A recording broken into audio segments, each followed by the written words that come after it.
Jamie Lucky are the officials. And just about ready to go between two of the top teams in the country. Baylor undefeated on the year, 12-0, 5-0 in league play. Kansas 10-3 overall, 4-2 in league play. Their last game was a week ago, a loss in Stillwater.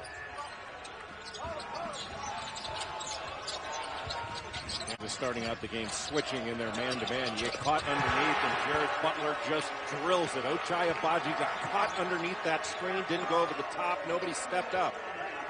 Tonight's starting lineups are brought to you by Kay Jewelers. No surprises for Kansas. A great defender to Marcus Garrett at the point. Keep an eye on David McCormick, who has been playing some terrific basketball in his last 3 games. For Baylor, Jay, it's been a model of consistency. The same starting 5 in every game for Baylor this year. And they're so good off the bench. This starting 5 is excellent, but when Scott Drew decides to go to his bench, he gets a lot of production and a good lift. About 35 points per game off the bench for Baylor this year. The Bears have won every game they've played by at least 8 points this year. They have never trailed in a game by more than 4 at any point this season. Vital on the glass, Thamba on the glass, and it's a great start for the Bears. Baylor is the best three-point shooting team in the Big 12, one of the best in the country. They don't miss many shots, but when they do, they get almost 40% of their misses as offensive rebounds. Can't guard that. Jalen Wilson misses the 3 for Kansas, and back come the Bears. Mitchell the kick. Teague the 3, well short.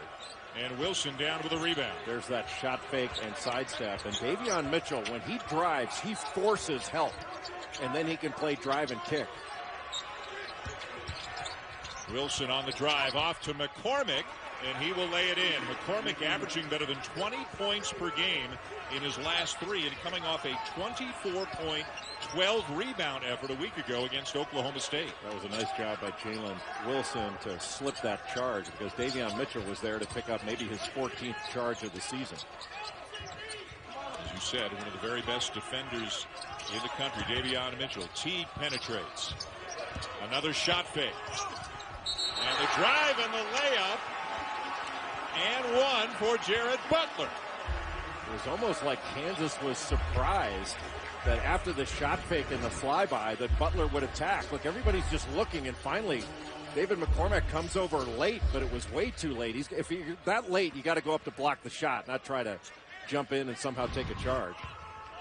So what a good start for Butler, who in Baylor's last game did not knock down a shot until the final 5 minutes of the game. And he knocked down a couple of big threes to help Baylor to victory. But generally speaking, he has been one of the best and most consistent players in the country. And he's consistent at both ends of the floor. He leads the Big 12 in steals. He's a terrific two-way player that's gotten better and better over his time at Baylor. Game of the weekend for Baylor, a 68-60 win in Lubbock. Another missed 3, and back come the Bears in a real groove in the first 3 minutes of this game.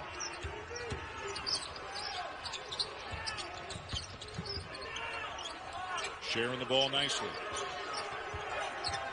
Butler with a Brown on him. Baseline. Good cut by Vital. Block. Thamba is fouled. And Baylor doing one of the things that Scott Drew loves, Jay. They are getting on the offensive glass. It's been one of the trademarks under Drew in recent years. Well, it's so difficult as you take a look at Scott Drew. It's amazing he's in his 18th season. He looks like he barely got his driver's license, by the way. He's so young. But when Baylor gets you into rotation, that makes it even harder to get a block out. And you're having smaller guys have to rotate over to pick up Flo Thamba or to pick up Mark Vital, and they're going to have very little chance. Actually, Vital got fouled that first one. They didn't call it. And then Thamba got fouled on the second offensive rebound. And that is the second foul on David McCormick. And how big is that this early in the game for Kansas, Jay, with the Jayhawks already struggling? Mitch Lightfoot, fifth-year senior, now comes into the game for Kansas. Well, especially the way he picked up his fouls. You know, Baylor, you think anybody that plays Kansas can try to put him in ball screens to make McCormick guard on the outside, see if they can pick up fouls that way. But those weren't the fouls he picked up. Abaji having to work hard to try to shake his defender. Good hands by Vital. It'll stay with Kansas. Bill Self's biggest concern coming in playing a team like Baylor is, can they score enough? Baylor #1 in the country in defensive efficiency, and this is a very good Kansas team, but there are times, Jay, where they do struggle a little bit to put the ball in the basket. No question. Scoring's been the issue, and they've got to start driving the ball and using their dribble more effectively. A little double team just on the inbounds. And somehow Lightfoot gets out of it. Wilson for three. And it's nothing but Bears on the glass. Well, who's going to take that away from Mark Vital? Somebody much braver than you or I, that's for sure. 6'5", 250. He is a load. Pass deflected out of bounds. It'll stay with Baylor. Now that ball screen was set by number 23, Jonathan Chamwa-Chachua.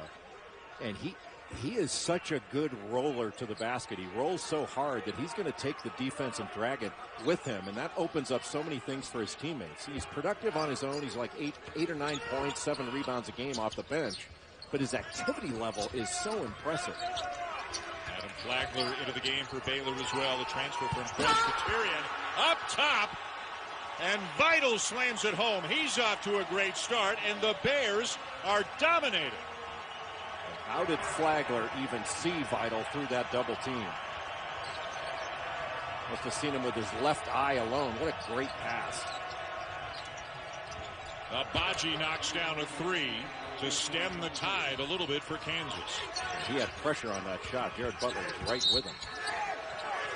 And now Mitchell draws a foul to take us to our first media timeout. A lot of great moments already in this game for Baylor, but none got the crowd quite as excited as that alley-oop from Flagler to Vital to bring them out of their seats.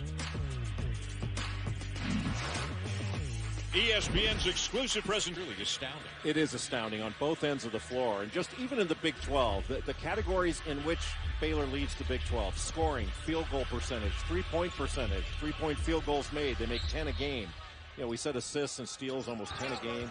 Turnover margin, 7 a game, more than their opponents. They forced 19.5 turnovers. A wide open three for Jared Butler. Got it back off the inbounds, and it's 14-5 for Baylor. It's the execution that Baylor has. After timeout, on the out-of-bounds underneath, their defense, look, everybody down in the stance. They communicate. They fake at the ball.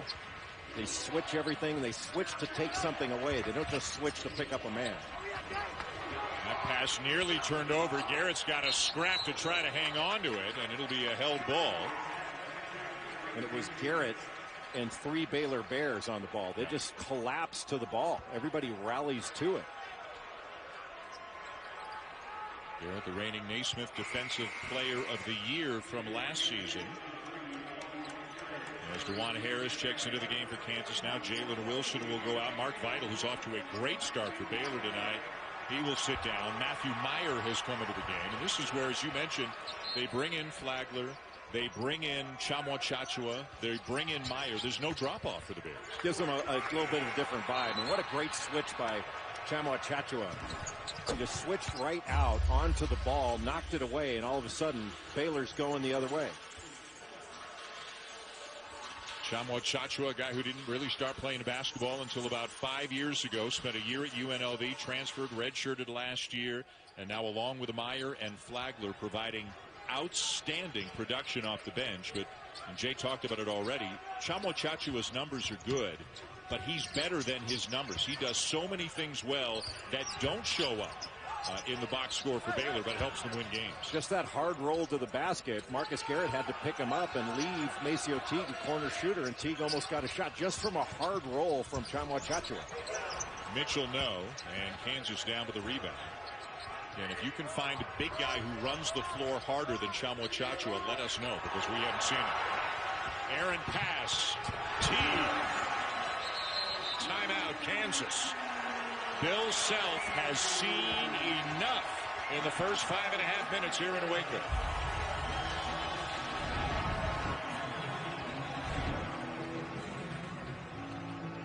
But it was just a simple thing of Ochai Agbaji just needs to throw the ball to his teammate when he's open right away and not wait because that's why Mitch Lightfoot, went to cut, didn't get the ball initially.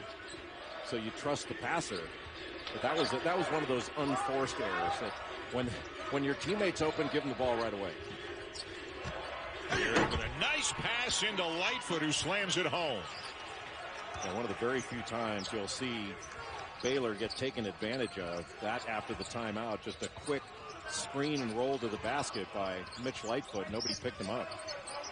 Lightfoot figures to get a heavy dose of minutes here in the first half. McCormick already on the bench with 2. Kansas can also go smaller and play 5 out, which they've done quite frequently this year. And now a carry is called on Davion Mitchell. No Bryce Thompson tonight for Kansas. Broken bone in his right hand and out 4 to 6 weeks. Yeah, dove on a loose ball. He was playing with a cracked vertebra in his back, which bad enough, and he's out with that finger injury. Just had surgery on it, had pins inserted. And he's a competitor. You could see where he broke his finger when he dove for that ball, and then he kept reaching for the ball. Christian Brown can't free himself from Matthew Meyer. Kansas having to work really hard just to get a decent look, and it's an offensive foul on Abaji. Nice job by Meyer coming over from the weak side. A little surprised Abaji couldn't get around him because he was standing straight up and down. His feet were almost touching. Just a little sidestep could have gotten around that. And again, Baylor #1 in the country in defensive efficiency. They've allowed only 61 points per game. When you play the Bears, you're going to have to work extremely hard and be extremely crisp at the offensive end to have a good night. Baylor just ran a little cross screen for the screener. And Kansas switched everything. Baylor's going to have to look to slip some of these switches and try to get something going toward the basket. David McCormick, if you're just joining us, on the bench with a couple of early fouls. Dan Schulman, Jay Billis here in Waco. #2 Baylor, #9 Kansas. And a foul on Jared Butler. With the crowd unhappy, there was a carry called and a travel and then a foul. Well, they had to call it as their first one. The referees know what the foul counter is. 5 for Kansas, 1 for Baylor right now. Lob up top. Abaji is fouled. It'll be Flo Thamba called for the foul as he tried to break up the alley-oop attempt. Abaji's the guy that Kansas likes to throw over the top to. Anytime he's in the corner, you have to watch lob. Abaji, the leading scorer on the season for Kansas at almost 15 points per game. They've got 5 players averaging between 9 and 15 points per game on the season. Hey, a good-looking Super Tuesday doubleheader on ESPN and the app tomorrow night. Tennessee is down into Gainesville. #6 Volunteers taking on the Gators at 7 o'clock Eastern Time.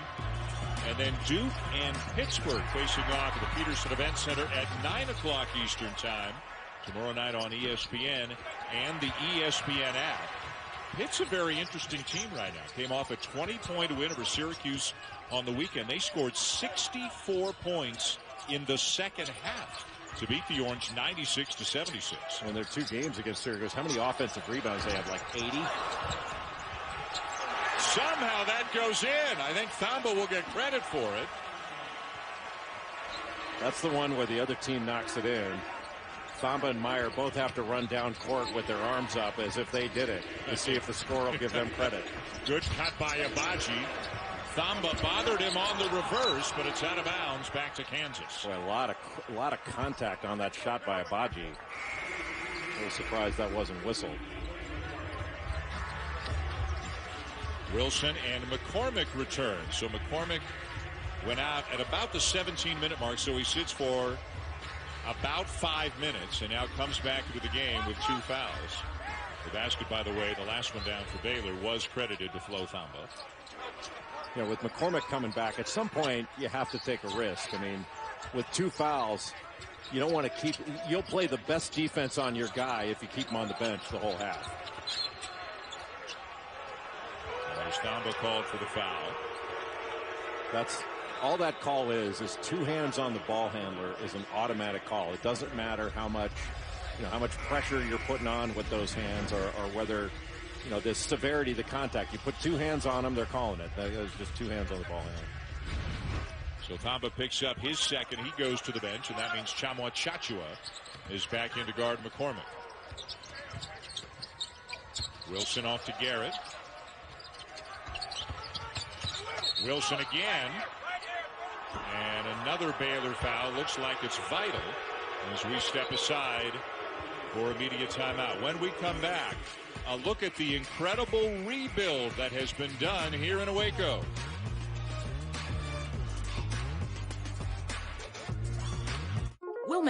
The preseason pick to win the Big 12, undefeated on the year. And this may be the best stat in college basketball right now, Jay. We mentioned ranked in 2 games before Drew got here. This is the 254th game under Drew that they have been ranked.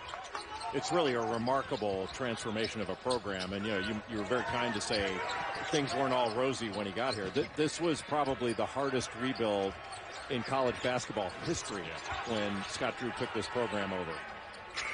Christian Brown with the shot clock running down, hits a deep one. Well, they can get that shot anytime down. That thing was 40 feet. And Kansas trying to crawl back into it. A big 3 from Brown. Jared Butler off to a great start for Baylor. He's got 9 points already. But Davion Mitchell, when he drives, he does not tiptoe. He drives hard. He makes you come over and help. Teed for 3. In and out, battle for the rebound, and Jalen Wilson wins it for the Jayhawks. Jalen Wilson is the top rebounder for Kansas, averaging about 8 a game. Harris, the backup point guard, in there along with Garrett. Harris does not look to score very often as McCormick is surrounded and cannot handle the entry pass. Nice low pass. Wide open. Wow. That's just big time. Davion Mitchell leads this team in assists, #1 in the Big 12 in assists, right there in steals. I mean, he's another complete guard. They are not letting Kansas go middle, driving right into help. Garrett can't finish. McCormick comes up with it. Physical game they play on. Brown's open, and his second 3 in a row. Anytime that he can get a standstill 3, he can drill it. And you know that Baylor in the scouting report wants to make Christian Brown put the ball on the deck. He's had 2 huge games this year, 30 points against St. Joe's, and then 6 threes and 22 points in late December against West Virginia. So if he's open, he is capable. Oh, he's really capable as a shooter. Because I think most scouting reports, this is a scramble situation, and Davion Mitchell had fallen down and wasn't able to orient himself quick enough to get out to Christian Brown to make him a dribbler instead of a standstill shooter. Good job guarding that fade screen over the top. McCormick way too strong on a 16-footer. Baylor ball.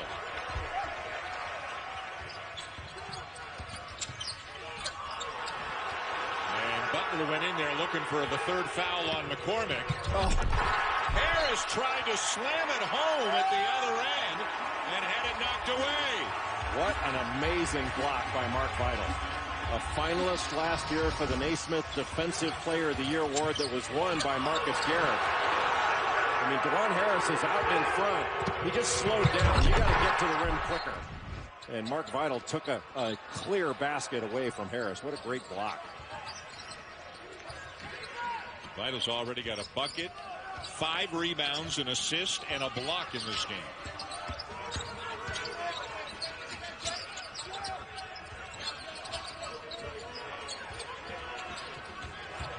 T cannot shake Harris. Now he does. Stumbling a bit, but he knocks it down anyway. Chamwa Chachua set so many screens at different angles. Didn't make contact all that much, but just was a pest and able to move his feet to get out of the way when he might be setting a moving screen. McCormick over Chamwa Chachua, around and out. And Everyday John, as he is known, comes down with a rebound. What a hard worker. Great pass fade. good are they, Jay? How good is this team? That pass fake got the defender to move without Davion Mitchell having to move, and as a result, just with a pass fake, got a wide open three. That's just beautiful.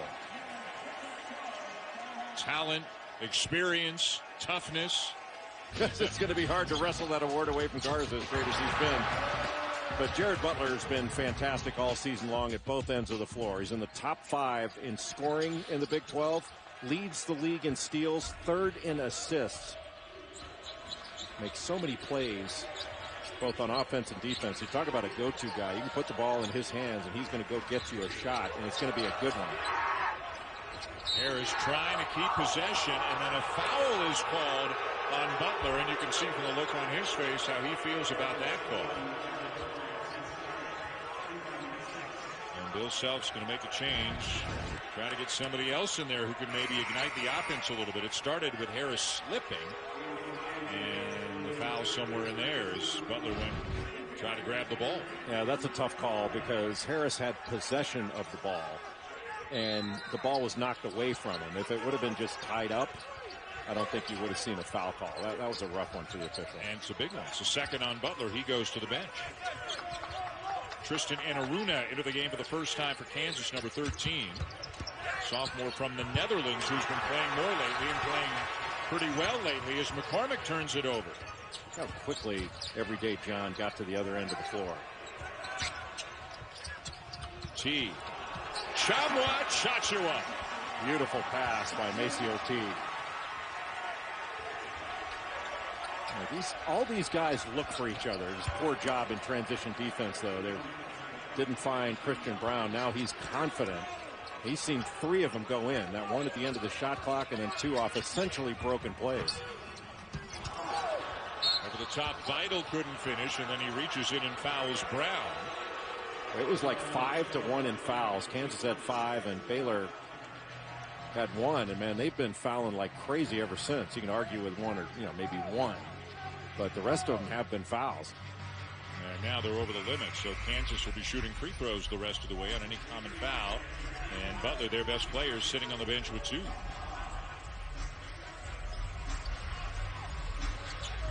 So Christian Braun hot tonight with 3 threes. We mentioned he's had a couple of really big games this year, other games in which he's been contained. He's got their last 9 points on those 3 threes and make it their last 10. They need to get some offense out of Abaji, out of McCormick, out of Wilson. Those 3 players have combined for only 5 points tonight. And Brown, if he's knocking shots down, then when he catches it, you have to get up on him, and he can drive it. Talk about a good matchup here, Mitchell and Garrett. Mitchell tried to throw it between the legs of McCormick, but it hit him in the knee, and Brown misses the runner at the other end. Got wrong-footed, going up for it. Kansas looks like they're in almost a little triangle, 2. Saved. What a great job. Both Meyer and Teague. I think it was Teague who kept it in bounds. Just their awareness. Man-to-man now. The crowd appreciating the effort. Again, about 2,300 fans here tonight at the Farrell Center. Lothamba. He's having himself a big half. That's 7 for Thamba, who averages 3.8 on the season. Plays about 15 minutes a game. Good rebounder. And he's just finishing so much better this year. Pretty nice combo at the 5 spot for Baylor with Thamba and Tchamwa Tchatchoua as Garrett lays it in for his first points of the night. Yeah, Thamba just got caught on the high side of the post, couldn't get around to stop that drive. Baylor's going to send everything down to the baseline. They don't want any drive going middle.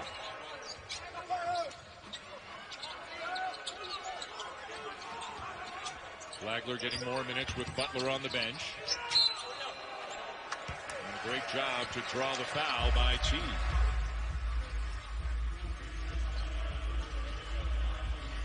Tip off the weekend with the first game of our NBA Friday doubleheader. It'll be the Celtics and Sixers, 7:30 Eastern, Friday night on ESPN. Saturday primetime, Duke at Louisville. One of the many, many games you can see on ESPN and ESPN2 all Saturday. That one comes your way at 4 o'clock. And then UFC 257 on ESPN+. Conor McGregor is back, squaring off against Dustin Poirier, the #2 lightweight contender in the main event. Winner gets Mark Vital. It's a rematch. Yeah, Mark Vital could take them both on at the same time, I think. 12-point lead for the Bears. They have led the entire way. And Aruna.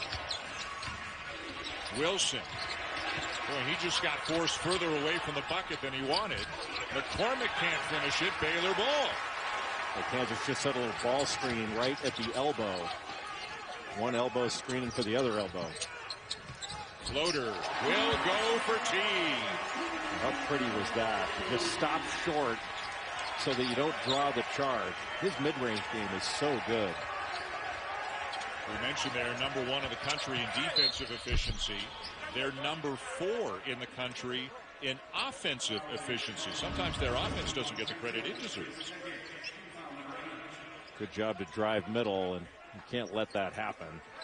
But that was a really nice play. Teague's got such a good shot fake, and we mentioned his mid-range game. He's a good cutter, just automatic from the free throw line if you foul him.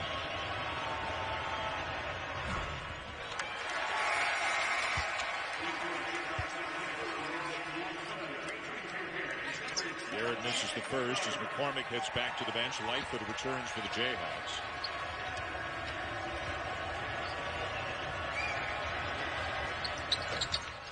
One of 2 for Garrett. Still a 13-point lead for Baylor. Their guards have been great. Butler's been terrific, but the big guys are doing a great job as well. Baylor's out rebounding Kansas. They're outscoring them in the paint by a wide margin. There's that shot fake again. Tipped back out by Chamo Chachua, and it gets Baylor another possession. Meyer. Kansas ball. Kansas has to find a way to get out in transition, because if they're going to play 5-on-5 in the half court against Baylor, it's going to be hard to find buckets. You have to play ahead of this defense. Not quite the transition team they've been in recent years, would you say? Not quite as much, no. They don't force quite as many turnovers, and in order to get out in transition, you got to either get a rebound, outlet it quickly, but you got to turn them over. Kansas is good defensively. I think it's a good basketball team on the defensive end, but you have to generate some easier baskets. A pass under the basket. And it's Baylor ball, another Kansas turnover. It's almost like that pass was an afterthought. The defense saw it coming every bit as much as Brown did underneath. Butler back in with a couple of fouls and still feeling it. Butler with 15. You cannot go under any screens on him. He's just toying with Kansas behind these shoot behinds on ball screens. Really impressive by Jared Butler. The Bears shooting over 50. Greenberg, why these guys believe Florida State's an Elite Eight team. Kansas down by 16. What advice would you give them? When you're playing against an elite level defensive team, you got to get it out in transition, get some early ones on misses and makes. Baylor doesn't have point guards or 2 guards. They have ball guards, guys that can score it and make plays, and they got really good ball guards. I'm really disappointed. I thought the answer was going to be recruit. They got really good guards. They got 4 of them. And they've all played well tonight. Lightfoot with a jump hook. 5th-year senior, only plays about 8-9 minutes a game. Redshirted last year because they had so much depth up front, but a very reliable, experienced player for Bill Self. I've heard opposing coaches in the Big 12, when they're giving scouting reports, they always talk about Mitch Lightfoot. They say he's a respected player in this league. You got to outwork him. Well, a guy who works as hard as Lightfoot, Jonathan Tchamwa Tchatchoua. The difference is, with someone with the ability level of Tchamwa Tchatchoua, when he works like that, I mean, you can't take your eyes off it. Right now, you can't take your eyes off of Christian Brown. He's got 4 threes in this game. I know it drives coaching staffs crazy when they give a scouting report say you cannot allow him to shoot it from the catch spot. And then he gets 4 standstill threes.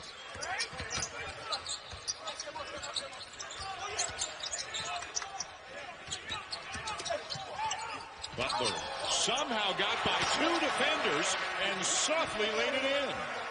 He only had 7 points against Texas Tech, even though the 2 threes he hit at the end of the game were as big as any bucket scored in that game. But he's not going to have 2 substandard for him games in a row. What a beautiful back cut by Brown. He's wide open. Yeah, they had him, but Lightfoot didn't anticipate it. Brown taking advantage of how he's getting face guarded after making all those threes. Nice pass. Lightfoot from the baseline. Not there. It's too much, not a good enough use of the dribble by Kansas. They got to get downhill and draw help with their dribble. Rebound down to the Jayhawks. Jalen Wilson, who comes into the game for Kansas scoring almost 14 points per game, has not scored yet in this one. 0 for 3. Well, he's got to be more active as a cutter. You know, one of the things, especially with young players, they wait till they catch it, and then they want to make a move, instead of being more active and moving without the ball. And his last 2 games have been quiet by his standards as well, coming into this one. Well, he's been scouted as well. You know, he was leading Kansas in scoring for a good part of the year. Still their leading rebounder. 3 subs in off the bench out of the whistle for Baylor. Garrett, no, out of bounds. Still Kansas ball. The shot did not hit the rim, so 7 on the shot clock.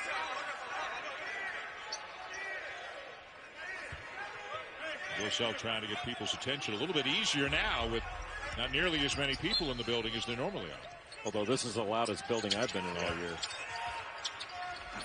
Lightfoot, no. Rebound, vital. His 6th on the night. What a step back by Mitchell. His dribble moves are violent. Violent in a good way. I mean, you are really having to guard that, and you get going one direction, he changes, you're done. Offensive foul, Lightfoot taking the charge.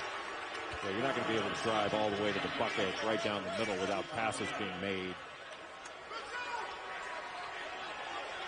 Yeah, I've never seen a player lose a sock and a shoe. How do you lose a sock? That's how quick Flagler is. He stepped right out of his sock. What do you think the official's thinking when he's looking at that going, come on, man? Okay, shoe gone. There's the shoe.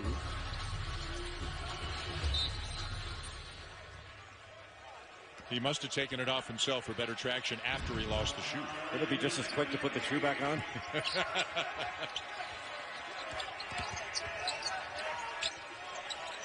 Like a golfer that hits the ball in the water, takes his shoes and socks off to go for the next shot.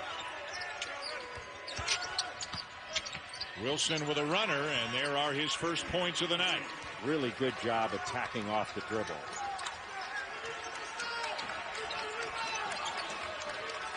Largest lead was 16. It's 13 right now for the Bears in the final 30 seconds of the first half. Kansas needs to get a stop and a score here.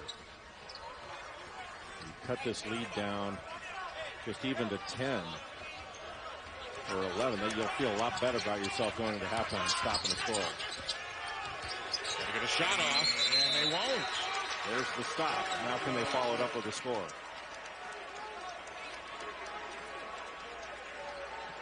Well, Kansas looked like they may get run out of the building, but they really fought back. Christian Brown, a big reason with his threes.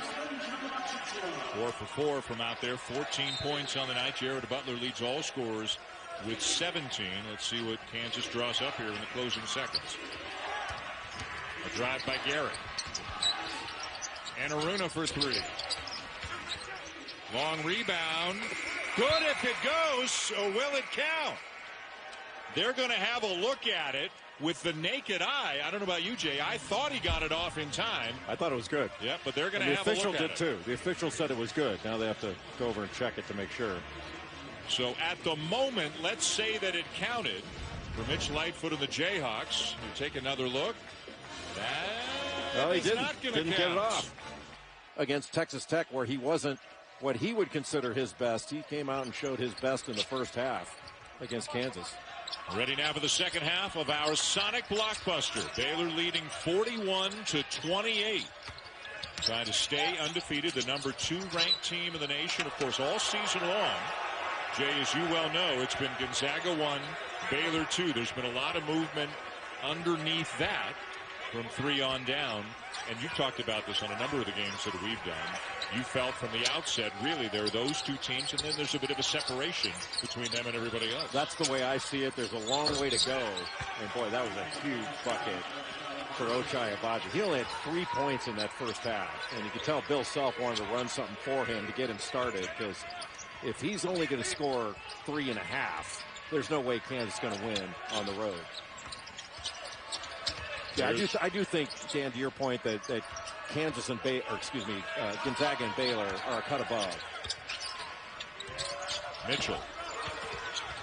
And the rebound to Brown. So a good first minute here in the second half for Kansas. Villanova sitting in the 3 spot. Kansas dropped from 6 to 9. We thought Michigan might go up to 4, maybe even 3 when the poll came out. But, of course, on Saturday, they lost in Minnesota. So they are at 7 right now. But so many teams are losing. I mean, even so many of the top 10 teams are going 1-1 in a given week. And meanwhile, number 3 on David McCormick. Yeah, and that's just an awful call. That was a flop. You know, the officials have to officiate what is enough contact to make a person fall down and what's not. And all you have to do in college basketball is fall down and you get a charge. What a move. Jared Butler again. He's got 19. Just a little, almost a hesitation move. He just put Christian Brown to sleep. Thought he was going to take the ball out top. And then blew right past him on the baseline. Just a beautiful move.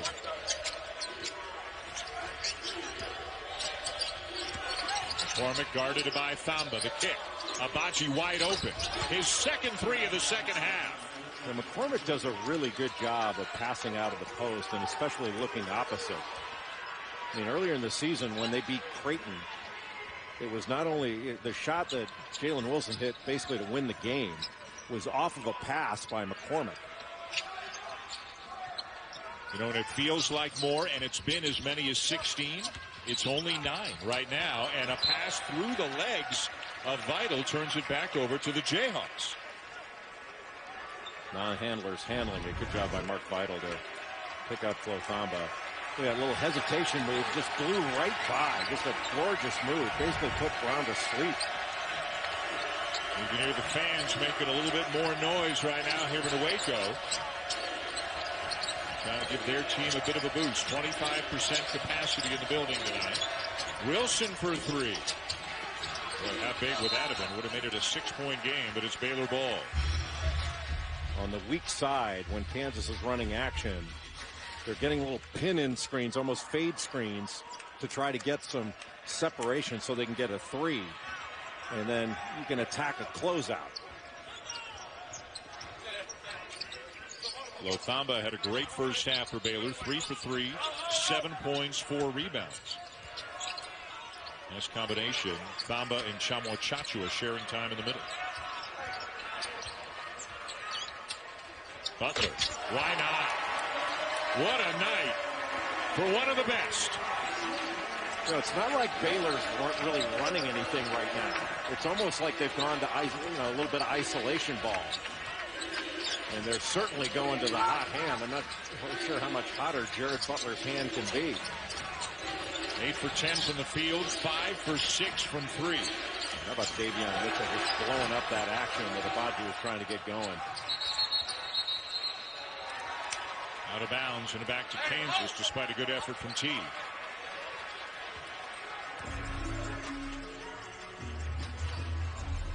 Even though it's a 12-point spread here, and you know that's Kansas is in the game. It just doesn't feel like it, does it? It feels like Baylor's in complete control. Absolutely, and it was 9 when Wilson had a pretty good look at a 3. Had that shot gone down, might have really changed the tone of the game. Good cut by Garrett, and it'll go to make it a 10-point deficit for Kansas. A really good cut. But this is where, on the road, you have to string a couple stops together. Couple stops, couple scores. All of a sudden, there's some game pressure on Baylor. And frankly, they haven't had a lot of game pressure on them. Teague around and out. Kansas won in this building last February. Baylor picked up its first ever win at Allen Fieldhouse last January. The Kansas win here snapped Baylor's 23-game winning streak last season. We have a foul before the shot going on Thamba. Timeout on the floor. Bears up 10.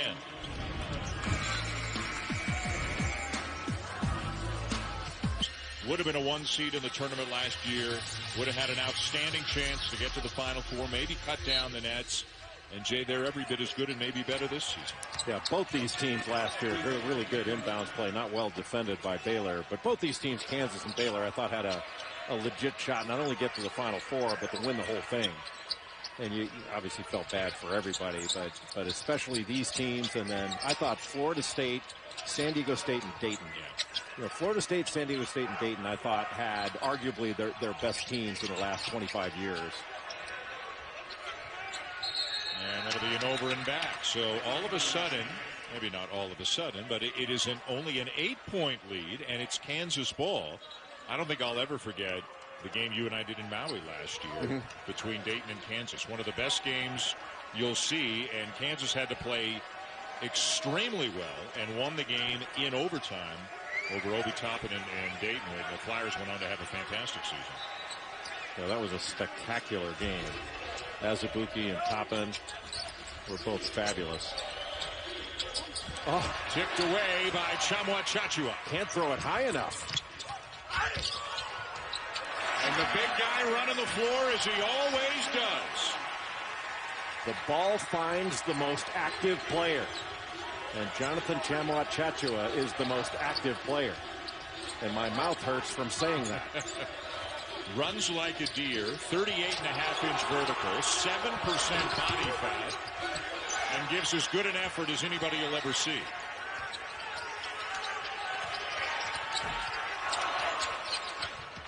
That would have created some noise in this building, even with just 25% capacity.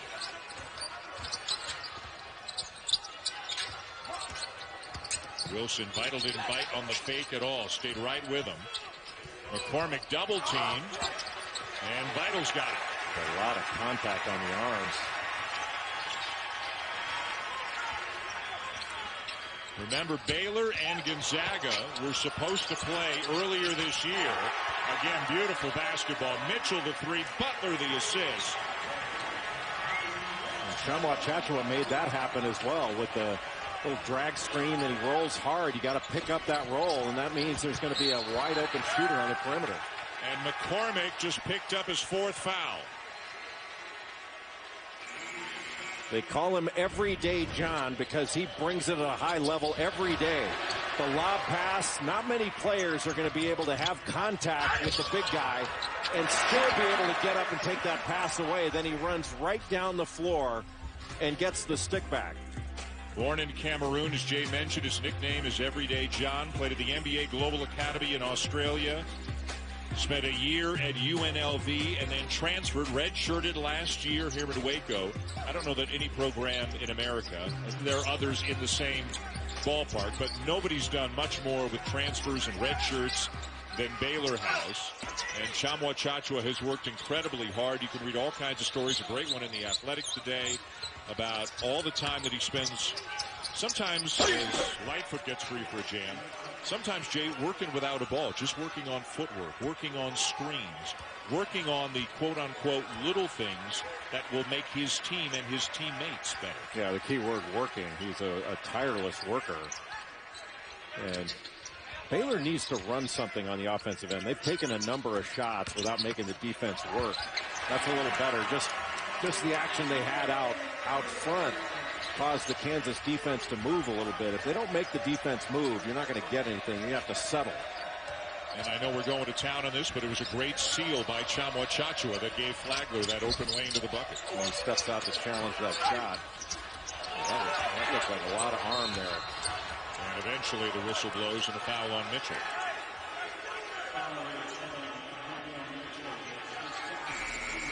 Mitch Lightfoot's given a nice lift to Kansas in there. And they've needed a lot of minutes from him because of the ongoing foul trouble for David McCormick. McCormick averaging 20 a game his last 3. Just 4 points and 2 rebounds tonight because of all the foul trouble. And because he's being guarded by some really good guys in Thamba and Chamochaki. It's hard to establish any kind of rhythm when you're out of the game with fouls.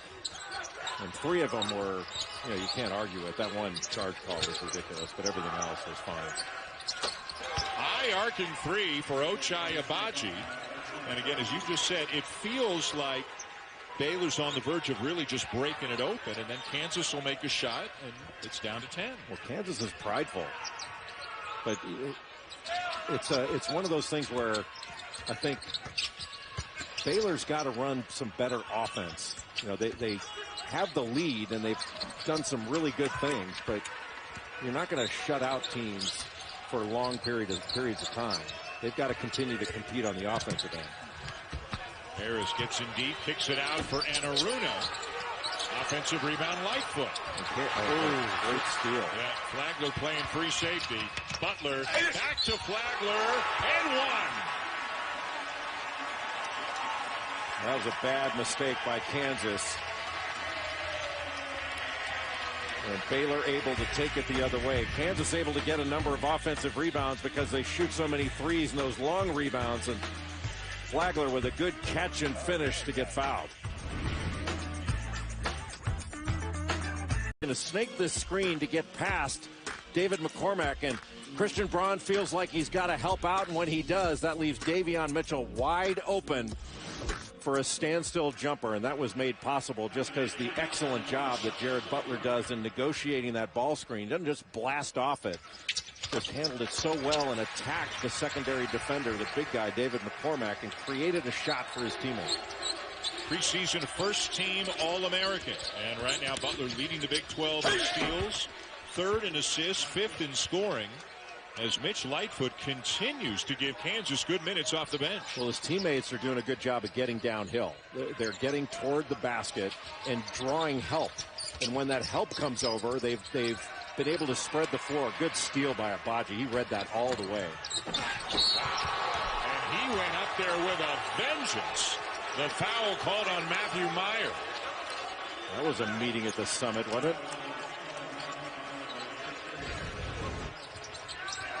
Well, just a lazy pass by Butler. Trying to make that crossword pass. Almost like a defensive back. Agbaji saw it all the way, just read his eyes, shot the gap, and he was gone. Well, the reaction from the fans here in the building seems to suggest they thought that was a clean block. It was clearly a foul, but give Agbaji a lot of credit. I mean, he meant business. Guy who's shooting the 3 at a much higher clip this year than he did his first couple of years. He's up to 43% from 3, almost 15 points per game. He's a terrific player. In the last 7 games, he's making 3 threes a game. He leads the Big 12, making about 2.5 a game on the season. And as we've alluded to, for several minutes, it's felt like Kansas is a stop and a score away from making this one really interesting. They got another shot at it right here. Nice job by Anaruna, but that really wasn't offense. That was just one-on-one and a lot of dribbling by Meyer. Lightfoot to Anaruna. Left hand, yes, and it is a 7-point game. So right now, Kansas getting into the middle of the lane. And that was about as easy a basket in the half court that Baylor's going to give up all year. Scott Drew wants a timeout. We got a game. Front of the rim, and how about good has Kansas been the last 8 years following a Big 12 loss? So this means they have not lost 2 in a row in league play in 8 years. Now, they lost last Monday to Oklahoma State. They were supposed to host Iowa State on Saturday, but that game was postponed due to COVID protocol, so they haven't played in a week. And now Abaji ahead of the pack again. It's an 8-0 run for the Jayhawks, and they're within 5. Well, the key phrase you just used was ahead of the pack, playing ahead of this Baylor defense. And Baylor has been loose with the ball. You know, they've been turning it over, taking some questionable shots. Over the top to Vital. What a feed from Butler. All that was set up with some false action out front. This little weave in order to loosen up that defense, get it to move around, then catch them with a back pick. Number 2 Baylor, number 9 Kansas here in Waco. The Bears have led wire to wire, but the Jayhawks putting up much more of a fight here in the second half, but then Abaji throws it away.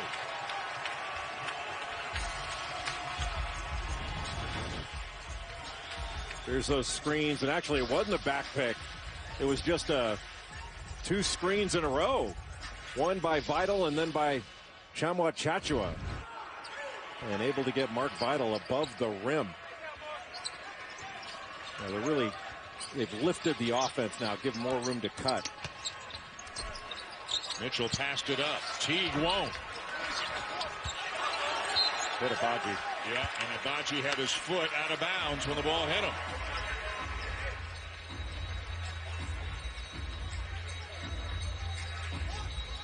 Big night for Jared Butler. 22 points, 6 assists.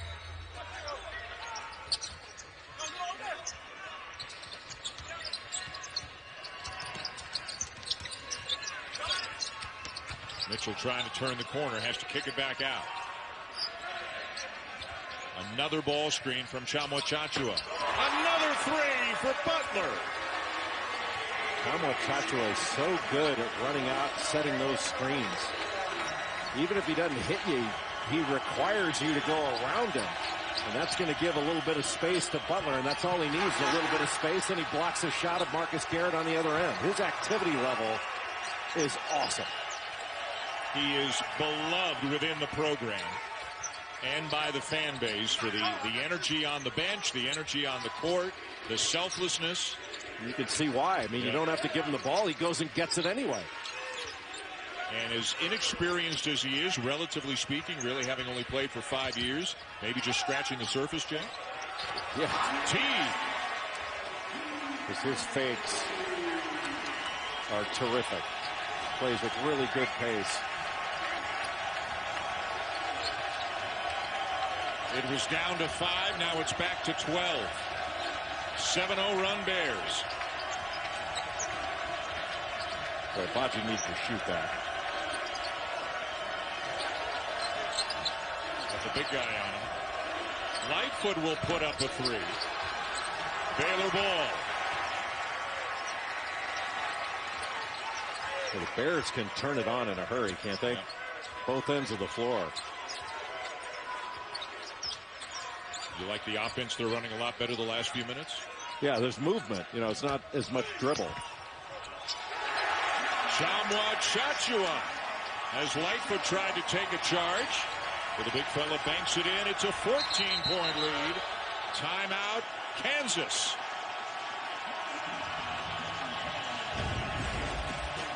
Boy, he is fun to watch, isn't he? Just the activity level of Tchamwa Tchatchoua is so impressive to watch. Challenges the shot, then faces up the drive. Wearing during warm-up tonight when they were shooting. The Kansas players had a choice of any of 5 quotes. The Baylor players all wearing the same quote. And one of Dr. King's most famous statements from one of his most famous speeches is on the court tonight here in Waco. Among the coolest things I saw today was at South Carolina, Asia Wilson got another terrific steal. Asia Wilson had her statue.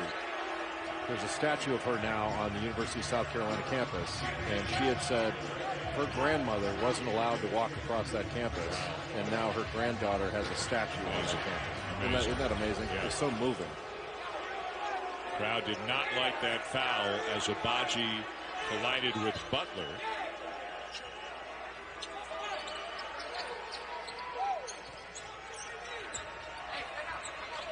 A 9-0 run right now for Baylor after Kansas had gotten it all the way down to a 5-point game. Mitchell keeping the dribble alive.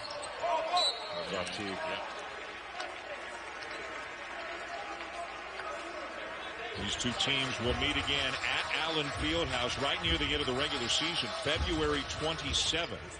The Big 12 has left the last week of what typically is conference play open in an effort to have some room to reschedule postponed games. So as of now, it's the last regular season game for both schools, but that will in all likelihood change. But of course, true round robin in the Big 12, you've only got 10 teams, counterintuitively, and everybody plays each other twice. And there are going to be a pile of games that have been postponed. They're going to have to be made up toward the end of the season, and it seems unlikely all of them will happen. You know, we'll hope for the best, but Ochai Agbaji made a really nice cut there. Mark Vidal between him and the basket, and then Tchamwa Tchatchoua comes over and just makes it near impossible to finish that play. It is so hard to score on this Baylor team. I mean, heck, they held Texas Tech to 60. You talked about postponed games and no basket there, the foul away from the ball. You talked about postponed games. I started to say a little bit earlier that Baylor, Gonzaga, of course, were supposed to play, but COVID got in the way of that. Scott Drew, Mark Few, good friends, the two coaching staff staying in contact. Both coaches freely admit if they can reschedule that game, they are open to it. Now, conference games will take priority when it comes to rescheduling. But wouldn't it be awesome if somehow, some way, somewhere, Gonzaga and Baylor played in the regular season? It would be great. I just think you got to be mindful, especially Baylor, that you don't want to wear your team out as you get toward the end of conference play.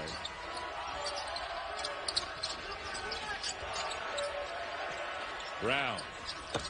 What a big night for Christian Brown. His 5th three of the game. If he is not made to shoot on the move, he can absolutely drill it with his feet set. And that was not an easy shot.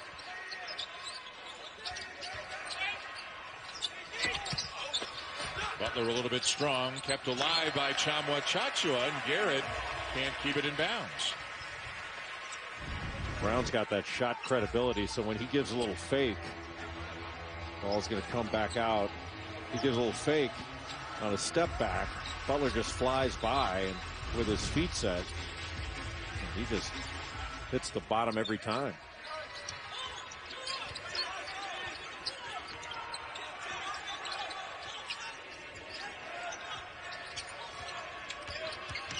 Mitchell driving.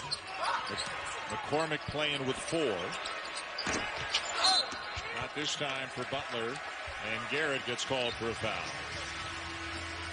Tomorrow night, a Super Tuesday doubleheader on ESPN and the ESPN app. Number 6 Tennessee is in Gainesville to take on the Gators at 7 o'clock Eastern time. And then at 9 o'clock, an ACC battle between Duke and Pitt from the Peterson Events Center. Both games also available on the app. Duke falling out of the rankings today for the first time since 2016. Here's how strange this year has been. This is the first time this week that Duke and North Carolina have both been out of the rankings in the same week since December of 1982, the year after Michael Jordan left Carolina to go to the NBA. No, it was not. It was the year after Carolina won the national championship. Michael Jordan. I'm sorry, you're right. He won it. Michael Jordan was a sophomore. You're right. I'm sorry. He won it as a freshman. My mistake. My bad. That's a bad one. So he was on the team. He was on the team. And they were out of the rankings. Yeah, Sam Perkins was on the team. Well, how did that happen? I don't know. It's impossible. Boy, forgive me. That is a bad mistake by me. No, it makes sense. I mean, I thought Agbaji stepped out there. You're right. He hit the shot as a freshman. Yeah, hit the shot as a freshman. And then stayed 2 more years. So Duke and Carolina both out of the rankings for the first time since 1982. Duke, Carolina, and Kentucky all out of the rankings for the first time since 1961. Turnaround by McCormick will go. Kansas is just fighting. I mean, they are in this game. Got it down to 7. And in large part, it's not been because their offense has been so great. they've made it really difficult for Baylor to score. ESPN's exclusive presentation of college basketball is brought to you by 2 losses in league play this year. Baylor, of course, is undefeated. If Bill Self's team has any real hope of trying to win the conference title, I mean, they lose this one, and they are 3 back in the loss column. Baylor, again, they will meet again toward the end of the regular season at Allen Fieldhouse. Let's see if we got a big 340 ahead of us as Kansas continues to fight back into it. And they've got the ball back. Just tried to isolate Chamois Chachua down in the low post, eliminate weak side help, but just threw it too high and over him. He's trying to hold his defender. Boy, Baylor's turnovers in the second half. This has not been a good offensive half for the Bears. You give credit to Kansas. Kansas' defense has been good. To your point, they turned it over 10 times in the second half as Wilson slams it home. And it's down to 5 again. A couple Baylor Bears fell down on that possession. Right now, Kansas doing a good job of staying between Baylor and the bucket. They've done this too without getting a whole lot out of McCormick because of the foul trouble.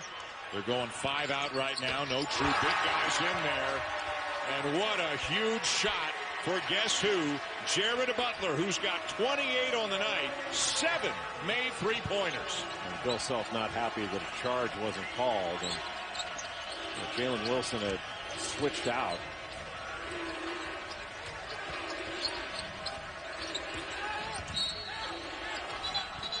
And Aruna fouled by Vital. Kansas drives and their use of the dribble much better in this second half. It's not a great closeout. Because the ball moved, Kansas is able to attack those closeouts. And here's it's odd that there was no call on that. I mean, and it makes you think back to the call that they hung on David McCormack on that flop in the first half. This doesn't make any sense. Or early in the second half, excuse me. This doesn't make any sense how this is officiated. And another foul on Vital.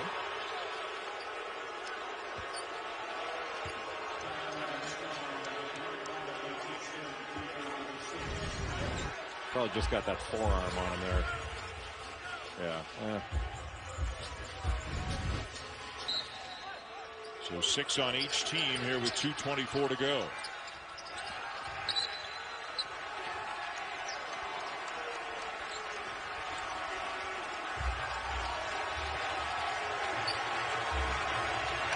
And again, the crowd making more noise. 2,350 fans here at the Farrell Center in Waco. Wilson in and out. Maceo Teague did a good job of angling him out just a bit so he couldn't get a full-on straight line drive to the basket. But a strong move. Jared Butler with 28, career highs 31, 7 threes tonight, career highs 8.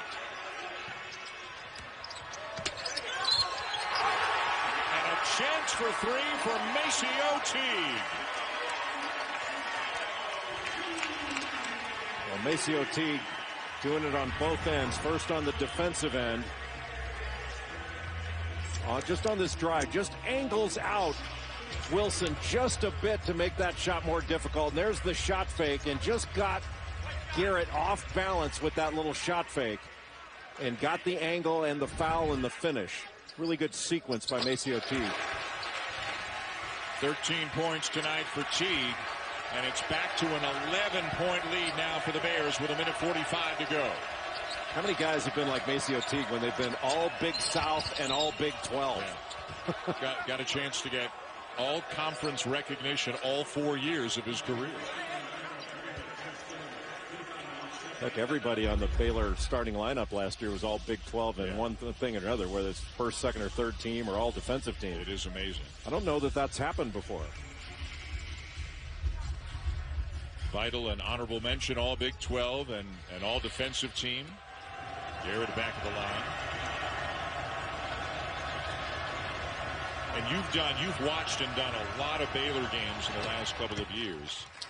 They appear to be, you got some great players, and there's only one ball to go around, but they appear to be as connected and selfless as just about any team. Yeah, they share it. Like the go-to guy is really the open man for them, which is a great way to play. I just thought after losing Freddie Gillespie, I thought he was going to be missed a ton, and he has been missed.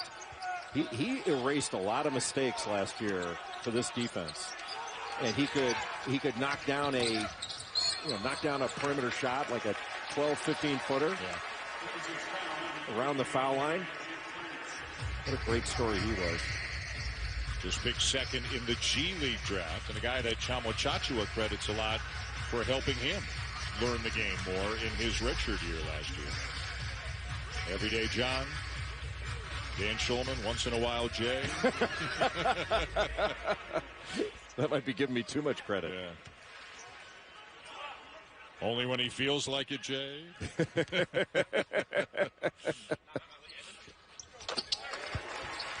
Sports Center coming up next with Bucci and Anderson. They'll take you inside the battle between Steph Curry and LeBron, plus how Giannis and the Bucks handled the Nets with Harden and KD, and the latest on Patrick Mahomes' next step in his efforts to return for Sunday's AFC Championship game.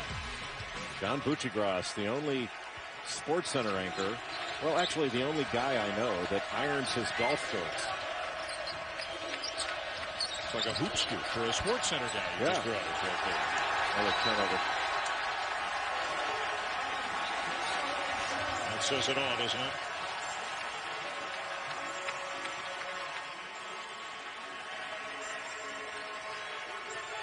And they're not going away, folks. They've got the highest ranked recruiting class in program history coming in next year. And a lot of these guys are going to be back. And you and I have talked about this off the air. Some of the guys here are obviously going to depart. But would it surprise you at all if Chamo Chachua became a bona fide double-double star next year? If Flagler became a 15-point-a-game guy? If Meyer became a 15-point-a-game guy next year? I expect it. Yeah. And to your point on their recruiting class coming in, two of their guys were in that St. James event that Paul Biancardi was on today. He does such a great job with our ESPN 100 and recruiting. Langston Love from Montverde Academy is a really good scorer. And then Kendall Brown from Sunrise Christian. And Sunrise Christian's put out a ton of really good players over the years. Buddy Hield went there. Tum Tum Nairn from Michigan State. Brown is a really good defender.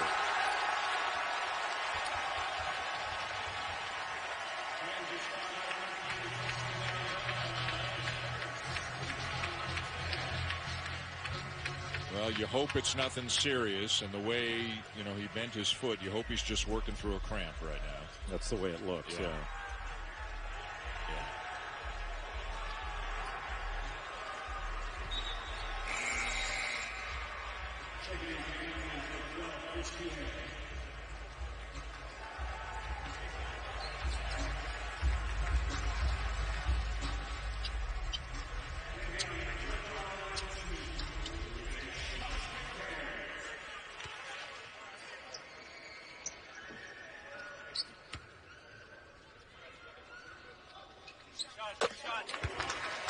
Just in that last sequence when we were obviously looking at what happened to Garrett, but it's so impressive to see Mitchell and how he can get up underneath you, stay in front of you. I mean, Marcus Garrett was the National Defensive Player of the Year last year. Mark Vidal, a finalist, a semifinalist, Davion Mitchell. I think Davion Mitchell, I would put him as one of the top 2 or 3 candidates for the award so far this year. And one of the guys that I think should be right there, if not in the lead, is Yves Pons of Tennessee.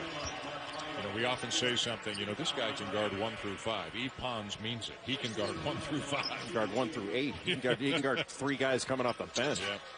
You see Tennessee at Florida tomorrow night, 7 Eastern, as part of the Super Tuesday doubleheader here on ESPN.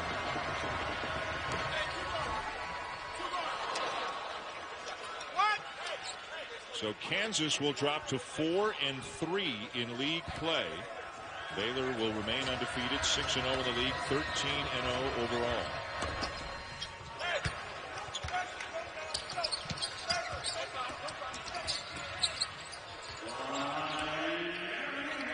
Final minute of regulation. I don't think Baylor's not going to go undefeated on the season. Gonzaga probably won't either, although Gonzaga's got a better shot of it. But man, whoever beats Baylor is going to have to play a really good game. I mean, it's going to take a lot to beat these guys. Because they can beat you so many different ways at both ends of the court. They got to stop doing that kind of thing. Harris will get a lay-in for the Jayhawks. Does that count as the announcer jinx when you're praising them and they throw some crazy pass, give up a layup? But this team is legit, and I actually think they're better than they were last year. And they were outstanding last year. Well, they've added Flagler. Myers gotten better. Chamo Chachua gives them a different dimension. Gillespie, a great player, as you mentioned. But fan base has kind of fallen in love with them the last few years, too, haven't they? They should. Yeah.